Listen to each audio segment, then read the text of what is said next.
और साधु के जीवन में वैराग्य ना हो तो किस काम का उसका जीवन है। इसलिए चला आता हूँ सज्जनों। एक हिंदी में मुहावरा है, कहावत है, शमशान वैराग्य, कि एक बार तो शमशान में जाने पर हर आदमी को थोड़ी देर के लिए दुनिया में कोई सार नजर नहीं आता, वैराग्य हो जाता है। साधु ने कहा इसलिए चलाता हूँ और कोई बात नहीं है। राजा कहने लगा तू साधु कम अनाड़ी ज्यादा जान पड़ता है, एक काम कर, वैसे तो मैं सोने से बहुत प्यार करता हूँ, किसी को सोना देता नहीं, लेकिन ये सोने की छड़ी है, ये तुझे दे रहा हूँ, और इसको कभी किसी को देना मत, और देनी पड़ी तो उसको देना जो तेरे से भी बड़ा अनाड़ी तुझे मिल जाए तो उसको दे देना। सोने की छड़ी दे करके राजा तो चला गया। अब ऐसी साधु के लिए सोने की छड़ी, ऐसी लकड़ी की छड़ी। समय बीत गया 20 साल। 20 साल बाद खबर फैल गई कि राजा के बचने की कोई उम्मीद नहीं है, बहुत भयानक बीमार हो गए हैं। राजा की तो छोटी सी खबर भी फैल जाती है। साधु ने सोचा जाकर के राजा से मिलना चाहिए, मिलने के लिए चल पड़ा। चलते हुए कहा कि भाई मुझे राजा से मिलना है। पहले तो डांट पड़ गई, चाहिए यहाँ से, राजा बीमार है। उसने कहा एक बार संदेश दे दो, मिल लेंगे तो ठीक है, नहीं मिलेंगे तो ठीक है। संदेश भिजवाया गया तो राजा ने सोचा अंतिम समय है, अब किस बात का अहंकार दिखाना, अब तो जो है हो सकता है मेरा भाग्य हो, किस्मत अच्छी हो, जो मेरे पास आ गया है साधु चल करके। कहने के चाहे काम करो, साधु को अंदर भेज दो। भाई साधु को अंदर बुलवा लिया, और जब साधु को अंदर बुलवाया तो दोनों आमने सामने बैठ गए। राजा को प्रणाम किया, और प्रणाम करने के पश्चात कुशल क्षेम पूछा। तो अद्भुत प्रश्न पूछा साधु ने। साधु कहता है महाराज ये बताओ कि ठीक कब तक हो रहे हो। कहने लगे अब ठीक होने का भाई समय चला गया। कहने लगे क्यों, आपके पास तो बड़े बड़े डॉक्टर है ना, बड़े बड़े चिकित्सक हैं। कई बार लोग कहते हैं कि चिकित्सा अगर तुरंत मिल जाए तो आदमी बच जाता है। जयललिता तो अपोलो जैसे हॉस्पिटल में डॉक्टरों की देखरेख में ही थी, और पूरी दुनिया की सुविधाएं जो है प्रदान की गई, लेकिन मृत्यु को आज तक कोई जीत नहीं सका है। जब समय आता है, कहते हैं दवाएं और दुआएं तभी तक काम करती हैं जब तक भगवान का दिया हुआ आयु और भोग का चक्र शेष रहता है। कहने लगे आदेश आ गया भाई, अब कुछ काम नहीं कर रहा है। साधु ने गंभीर होकर के कहा, कहने लगे महाराज फिर तो 2-4 नौकर चाकर तो भिजवाए होंगे, कभी एक गिलास पानी तो आपने अपने हाथ से लेकर के नहीं पिया। कहने लगे नहीं भाई अकेले ही जाना पड़ता है वहाँ तो। कहने लगे अच्छा फिर आपने मखमली गद्दे चादर सिंहासन तो भिजवाया होगा, बैठेंगे कैसे आप, जमीन पर तो आप कभी बैठ नहीं सकते। कहने लगे ना भाई वहाँ तो अकेले ही जान पड़ता है। सिकंदर जो विश्व विजेता था ना जी, उसने क्या संदेश दिया था, ये कहा था मेरी अर्थी से मेरे दोनों हाथ बाहर निकाल देना। लोगों ने कहा ये तो परंपरा के विरुद्ध है, अर्थी तो पूरी लिपट करके जाती है, कफन में हाथ बाहर कैसे निकालेंगे। सिकंदर ने कहा मैंने कौन सी परंपराएं निभाई है, सारी दुनिया को मैं लूटने चला था, तो मैं ये संदेश लोगों को देना चाहता हूँ कि कम से कम वो ये समझ लें कि मेरा जैसा व्यक्ति भी दुनिया से खाली हाथ जा रहा है। हाथ बाहर निकाले गए परंपरा को तोड़ करके उसके आदेश के अनुसार। तो साधु कहता है महाराज आपके पास आपने जो है सोना बहुत इकट्ठा किया है, सोना तो जरूर साथ में लेकर के जाएंगे। कहने लगे ना सोना भी यहीं पर रह जाएगा। तो साधु ने जो छड़ी थी ना जी, वो छड़ी छिपा रखी थी पीछे, वो छड़ी निकाल करके राजा को थमाते हुए एक बात कही। कहने लगे आपने 20 साल पहले एक वाक्य बोला था कि इस छड़ी को कभी किसी को देना मत, और देना भी पड़े तो उसको देना जो तुझसे भी बड़ा अनाड़ी तुझे कोई मिल जाए। 20 साल हो गए मुझे, आपसे बड़ा अनाड़ी तो मुझे अपने से बड़ा अनाड़ी आपके अलावा कोई दूसरा मिला ही नहीं, और मेरे तो ये किसी काम आई नहीं।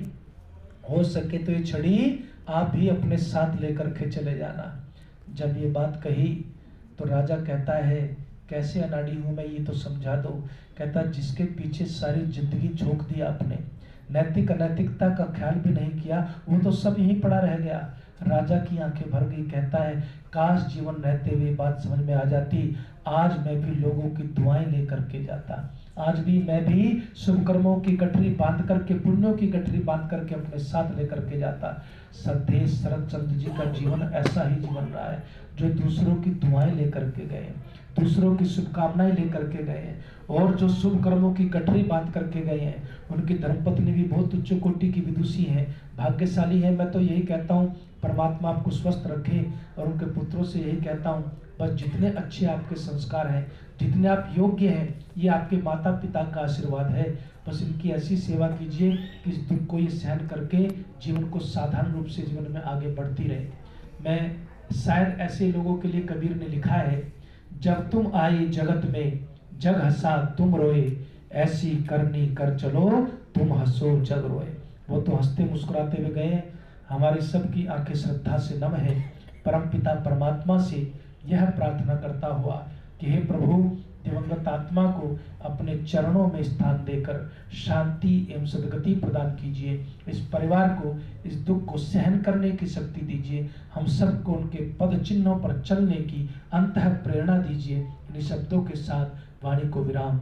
ओम शांति शांति शांति। उनके ज्येष्ठ पुत्र श्री देवांशु नारंग जी अपने श्रद्धा सुमन पूज्य पिता के चरणों में समर्पित करेंगे।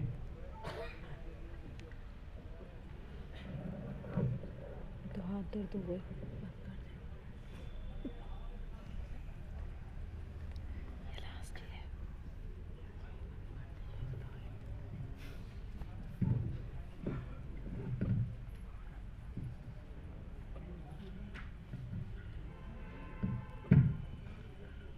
दिवंगत श्री शरदचंद्र जी, उनका जीवन भर साथ देने वाली, उनके साथ चलने वाली मेरी माता डॉक्टर मंजू नारंग, समस्त परिवारजन और उपस्थित समाज, ये प्रेम के धागे होते हैं, थोड़े झंझनाए अगर अंदर, और मेरी जिह्वा अगर कभी कहाँ पे यहाँ आंखें रुक रहा हूँ तो उसको माफ़ कीजिएगा। मैं यहाँ पे कोई शोक मनाने नहीं आया, ना मुझे, मैं यहाँ पे अपने पिता की जीवन का, उनके जीवन को सेलिब्रेट करने के लिए, उनके जीवन की वो आप सबके साथ शेयर करने के लिए, उसके कुछ मोमेंट्स आपके साथ शेयर करने के लिए आया। हम जब कोई व्यक्ति जाता है तो उससे जो सीख लेते हैं वो हमें एक दूसरे से बांटनी चाहिए। वो सीखें कभी दर्द बढ़ती हैं, कभी आंखों में, कभी खुशी बढ़ती है, कभी हंसी लाती है चेहरे पे। मेरे पिता हमेशा चेहरे पे हंसी लेके चले। वो जुझारू व्यक्ति थे, बहुत फाइटिंग स्पिरिट था उनमें, फियरलेस आदमी थे, कभी किसी से नहीं डरे। हर मौके पे न सिर्फ हमने, हमारे परिवारजनों ने, समाज के सभी साथियों ने उनको आगे खड़ा किया और हमेशा उनको सबसे आगे पाया गया। पॉलिटिकल सर्कल में जब ये जनता पार्टी सन 77 में कांग्रेस के खिलाफ लड़ रही थी और कांग्रेस के खिलाफ एक अभियान चलाना था, उस समय जनता पार्टी ने अपने लीडर के रूप में, अपने सबसे बड़े कैंपेन ऑफिसर के रूप में उनका चुनाव किया और उन्होंने ही सारा इलेक्शन देहरादून में जनता पार्टी के लिए लड़ा। जब हेमवती नंदन बहुगुणा ने सन 1980 में 81 में कांग्रेस को छोड़ के खड़ा होने की सोची और कांग्रेस पूरी की पूरी हेमवती नंदन बहुगुणा के खिलाफ थी गढ़वाल में, और जीतने का कोई तरीका नहीं था हेमवती नंदन बहुगुणा के। तो मुझे याद है हमारे घर में हेमवती नंदन बहुगुणा खुद आए स्वामी अग्निवेश के साथ, उन्होंने सभा की हमारे घर में, और उस सभा के बाद मेरे सामने, मेरे खुद के सामने उन्होंने ताजी से आग्रह किया कि आप मेरा सारा इलेक्शन संभालें, आप मेरा सारा इलेक्शन लड़ें, और ताजी ने वो इलेक्शन लड़ा और बहुगुणा साहब को जिताया। वो न सिर्फ पॉलिटिक्स में, शिक्षा के क्षेत्र में उन्होंने अपना सारा जीवन शिक्षा के क्षेत्र में लगाया। क्या प्रिंसिपल, क्या वाइस चांसलर्स, क्या प्रोफेसर्स, हमारे घर में सबका आना जाना लगा रहता था। सबके श्रद्धा, सबकी मन से उनके लिए श्रद्धा मैंने हमेशा निकलते हुए देखी और पाई है। और कहीं कोई अटकता था तो उनसे आके पूछता था कि इसको किस तरह से सॉल्व किया जाए, और वो हमेशा, कहीं भी जाना हो, वो हमेशा इस चीज़ के लिए आगे रहते थे। हम उस घर को बिलोंग करते हैं जिस घर में नारी का सबसे ऊंचा स्थान रहा है। वो अपने को घर का कंपाउंडर मानते थे।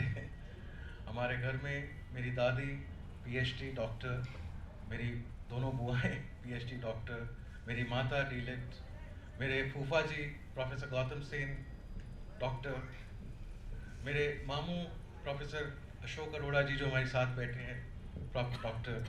वो कहते थे हमारे घर में सब डॉक्टर हैं, यहाँ तक कि वो अपनी समधन को भी डॉक्टर लेके आए और अपनी बहू को भी उन्होंने डॉक्टर बनाया।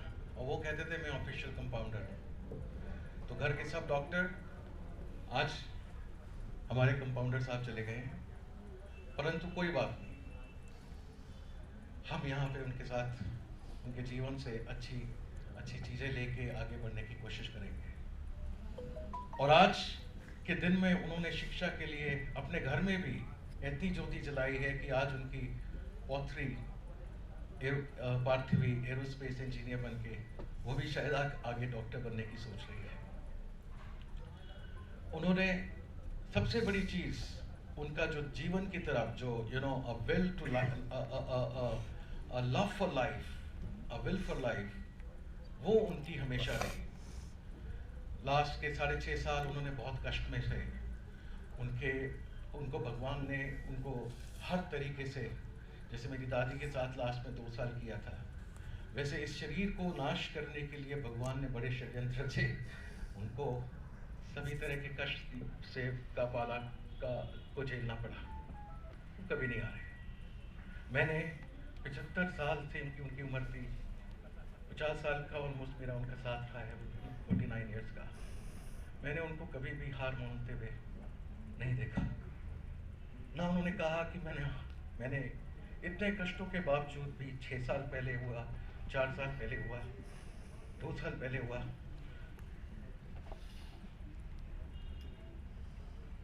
उन्होंने कभी नहीं कहा कि मैंने जाना है। वो नायग्रा फॉल्स मेरे पास आए कनाडा में, बहुत बुरी हालत थी, लड़ने की स्थिति नहीं थी, चलने की स्थिति नहीं थी, ऐसे ऐसे करके लड़ते अपने शरीर को लेकर चलते थे। उसमें भी उनके जीवन में इतनी चाह थी कि जब वो नायग्रा फॉल्स आए, मुझे कहा मेरे को नीचे फॉल्स पे जाना है, मेड ऑफ द मिस्ट में बैठना है और चक्कर लगाना है। और धीमे धीमे, वो करीबन 1.5 किलोमीटर का पैदल का सफर था। जो आदमी 1-1.5 मिनट नहीं चलता था, वो 1.5 किलोमीटर वो पैदल चला है, नीचे तक गया है, उस बोट में बैठा है और वापस आया। वापस आते हुए वो गिर गए।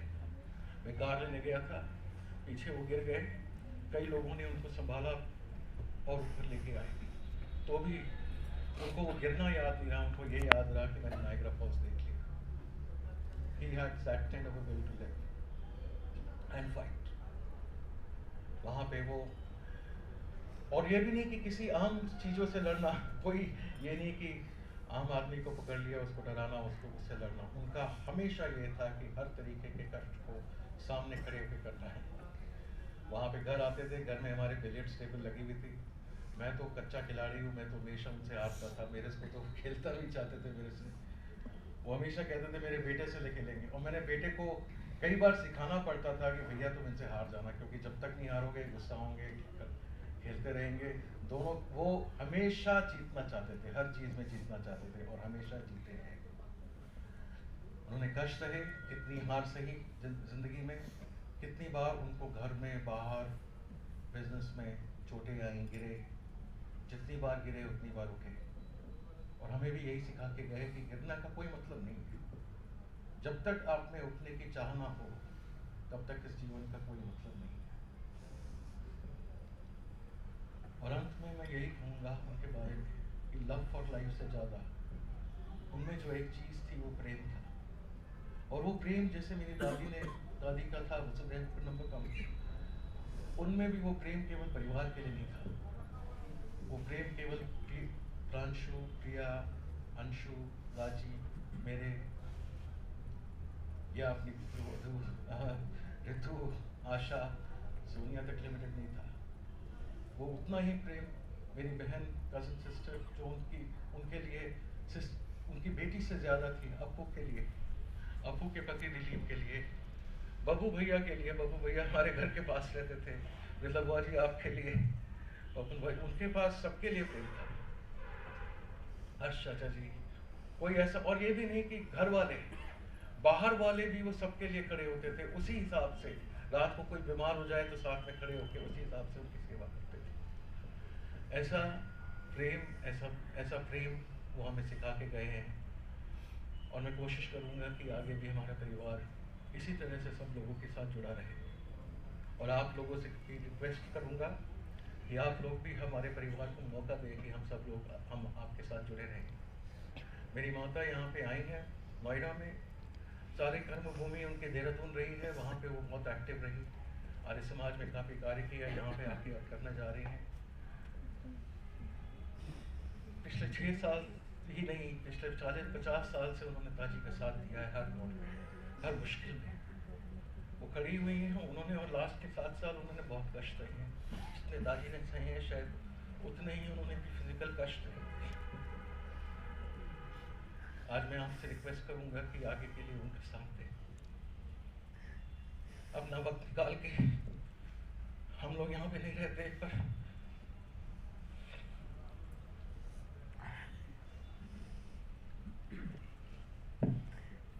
आप लोग भी वक्त निकाल के मिलते रहें, जोड़ते रहें।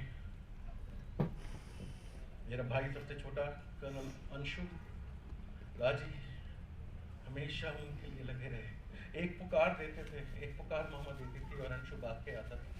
कहीं पे भी बैठा हो, चाहे माओ में बैठा हो, चाहे कारगिल में हो, चाहे कहीं पे भी हो, एकदम भाग के आता था। कभी उसने उफ नहीं की, कोई 1 मिनट का देरी नहीं की।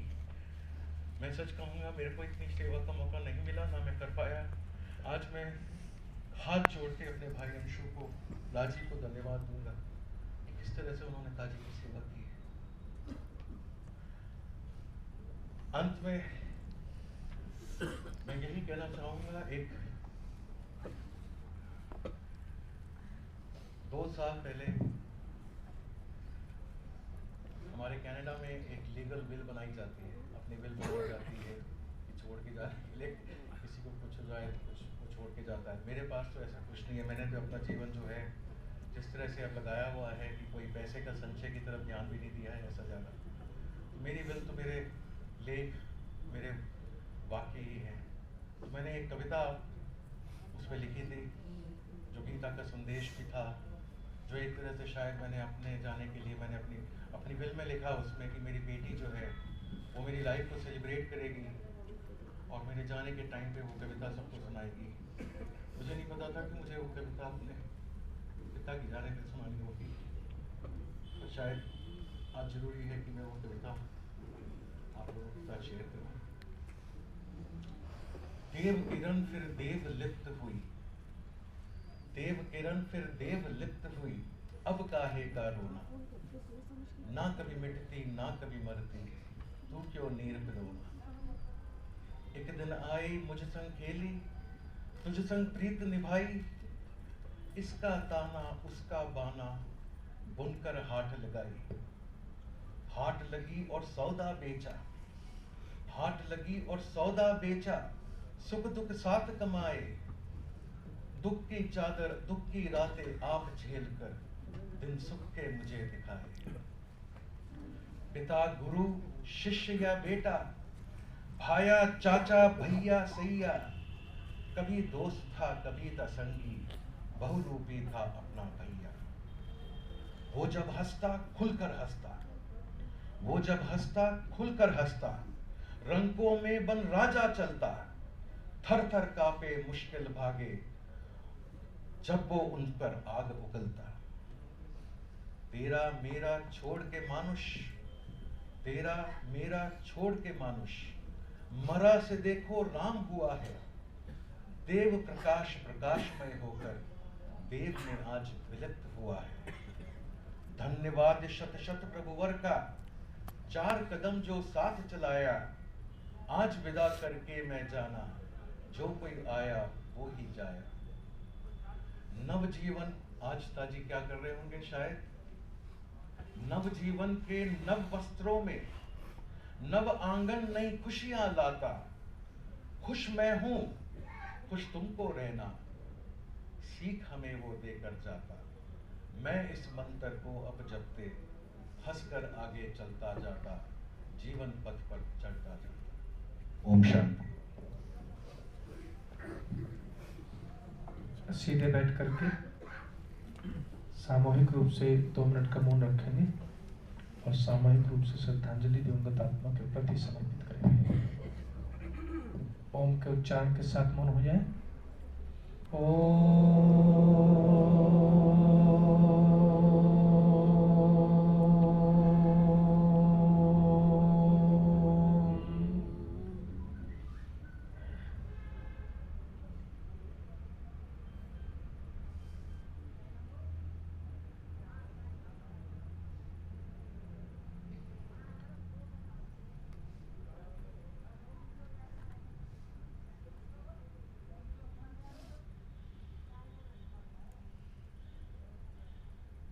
मेरे साथ मिलकर सब बोलेंगे ओम।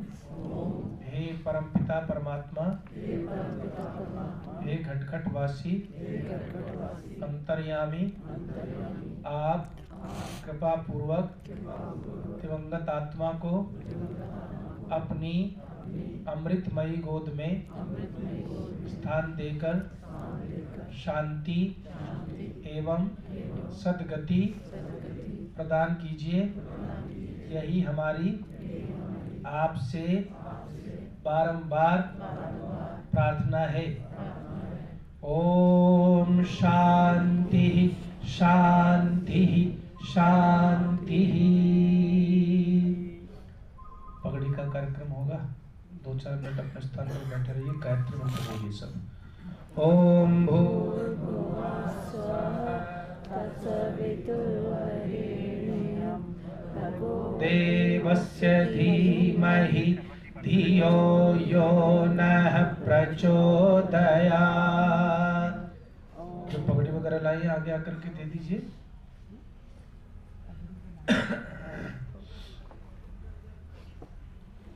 ओम भूर्भुवः स्वः तत्सवितुर्वरेण्यं भर्गो, तीनों भाई आगे आ जाएंगे साथ में, धियो यो नः प्रचोदयात्।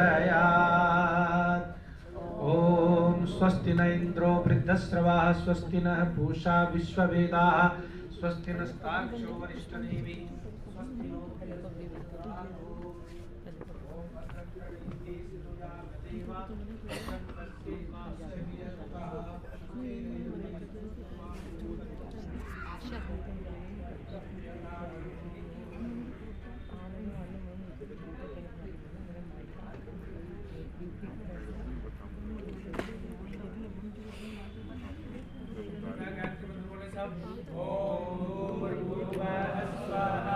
तत्सवितुर्वरेण्यं भर्गो देवस्य धीमहि धियो यो नः प्रचोदयात्। ओम भूर्भुवः स्वः तत्सवितुर्वरेण्यं भर्गो देवस्य धीमहि धियो यो नः प्रचोदयात्। ओम भूर्भुवः स्वः तत्सवितुर्वरेण्यं भर्गो देवस्य धीमहि धियो यो नः प्रचोदयात्।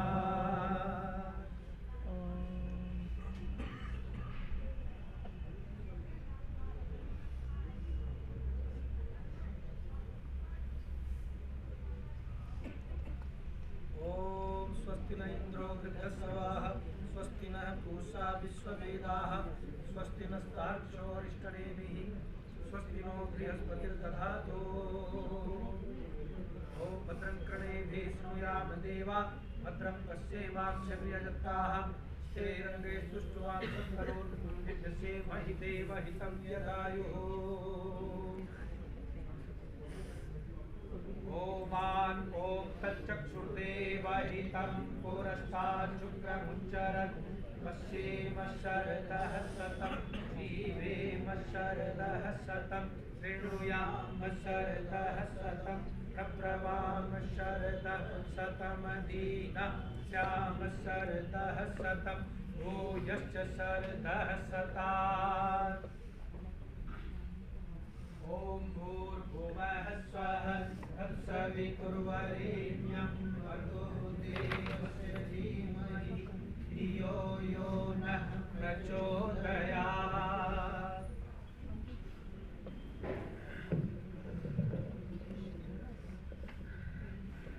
पगड़ी का मतलब होता है उत्तरदायित्व को सौंपना। मैं हमेशा कहता हूँ माता पिता की कभी मृत्यु नहीं होती, वो तो आपके रोम रोम में है, जहाँ छुओगे वहीं उनका एहसास कर जाओगे।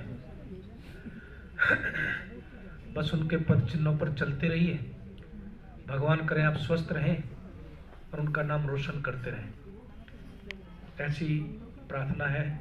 ओम स्वस्ति न इंद्रो वृद्धश्रवाः, स्वस्ति नः पूषा विश्ववेदाः, स्वस्ति नस्तार्क्ष्यो अरिष्टनेमि स्वस्ति नो बृहस्पतिर्दधातु। शांति पाठ करेंगे।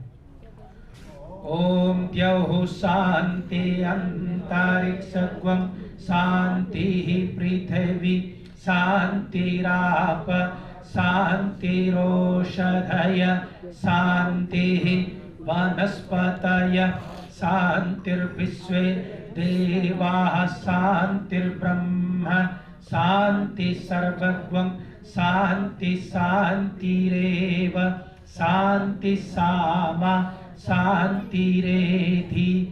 ओम शांति शांति शांति। इन दुख की घड़ियों में परिवार के साथ संवेदना प्रकट करने के लिए परिवार की तरफ से आप सभी का बहुत बहुत हार्दिक धन्यवाद। साथ में निवेदन, जो भी व्यवस्था प्रसाद आदि की गई है कृपया उसको अवश्य ही स्वीकार करें। सबका बहुत बहुत धन्यवाद। पुष्प यहाँ पर रखें। वैसे तो श्रद्धांजलि जो है वो दिल से होती है असली तो, लेकिन फिर भी अगर आप इसे पुष्पांजलि या समर्पित करना चाहते हैं तो आगे आकर के पुष्पों से सब पुष्पांजलि समर्पित करने। सबका धन्यवाद।